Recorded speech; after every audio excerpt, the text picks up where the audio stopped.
Hey folks, how's it going? Welcome to our 8.15 review of the Frost Mages. Frost has always really excelled in limiting any kind of enemy movement when dealing with really reliable and predictable damage. Now Frost in the past has had a complicated rotation pre-Legion. Really straightforward in 8.15. We're going to review that, what's changed with 8.15 compared to 8.1 or Legion. Quickly review secondary stats that you want to prioritize, the talent build, their strengths and weaknesses. In terms of strengths this patch, Frost still has awesome single target and cleave damage, so it's 2 to 3 players if you are less than familiar. Additionally, there's some really good mobility there if you really enjoy kiting.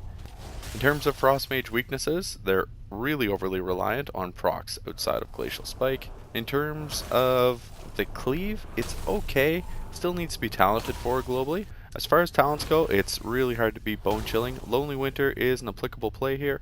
Either's passive, so it doesn't change your rotation whatsoever. For level 30 talents, I prefer Shimmer. I really like the mobility that comes with it. In terms of level 45, Incanter Flow continues to be the go-to spec.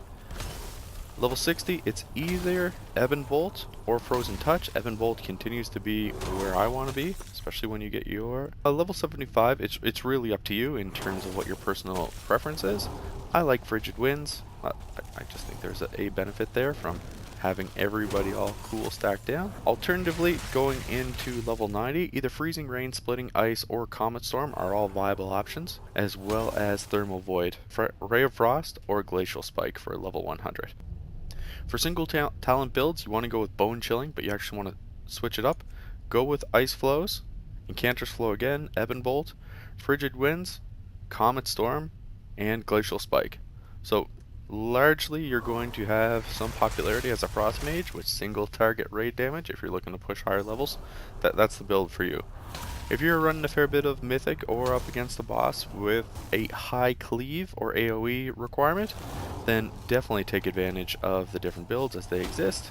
But really you were going to go in that scenario with Bone Chilling, Ice Flows again, Incanter's Flow, Ebon Bolt, Frigid Winds. You'll go with Splitting Ice, that's the major difference for level 90, where Ice Lance and Ice Skulls are going to deal 5% increased damage. It's all good. And finally, Glacial Spike. So really the only major swing in difference is the difference on your level 90 component. So talent wise, either Splitting Ice or Comet Storm. I'm sticking with Comet Storm. I use my Mage predominantly for single target attacks. The rotation for Frost Mage is actually pretty straightforward if you're going with the simple build that we discussed here. However, it can get really complicated really quick depending on your single target, multiple target, or core concepts you're going with. If you're going to go with a no Ice Lance rotation, I'm more than willing to help you out. Just drop a comment down into the comments below and I'll walk you through all the different options you have there. In terms of the basic stats you want to prioritize for a Frost Mage, Intellect is your most beneficial ability. Critical Strike is up to a breakpoint of 33.34. Knock that out. After that though, you really want to start to prioritize Haste, Versatility, Mastery, and then finally Critical Strike again after you're at 33.34. So your Critical Strike proc will absolutely skew what that looks like from a build standpoint. So do keep that in mind. However, once you've reached and exceeded that cap, it changes how your entire rotation should be rolling. You'll really struggle to see it show up in terms of simming gear, but once you've exceeded that 33.33 skill cap, don't sweat it anymore, give it a break. Some core concepts for the Frost Mage. You really always want to be casting, really take advantage of that constant ability, because we have a certain degree of limited mobility here. When we can cast, you really want to take advantage of it as much as possible. You do have Shimmer Talented or Blink. They will certainly make a major difference in terms of staying out of trouble. Additionally, it's really around once you've got movement aligned and you're experting that skill set, you really want to keep an eye on your proc management and then maximizing your cleave. The opening sequence for Frost Mage, you really want to precast your mirror image if you've talented to that. start precasting Frostbolt 2 seconds before your cooldown. Line that up as perfectly as you possibly can.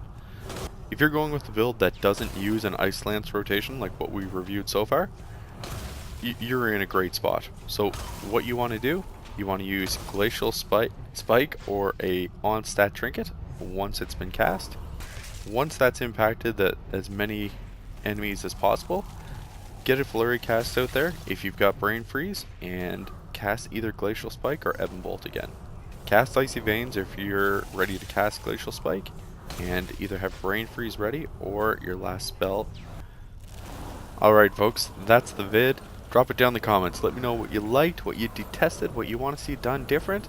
Frost Mage is going to be a pretty good bit of fun here. If you're looking to mage it up, this isn't a bad build whatsoever. Thanks for watching. Hit that subscribe button. Later.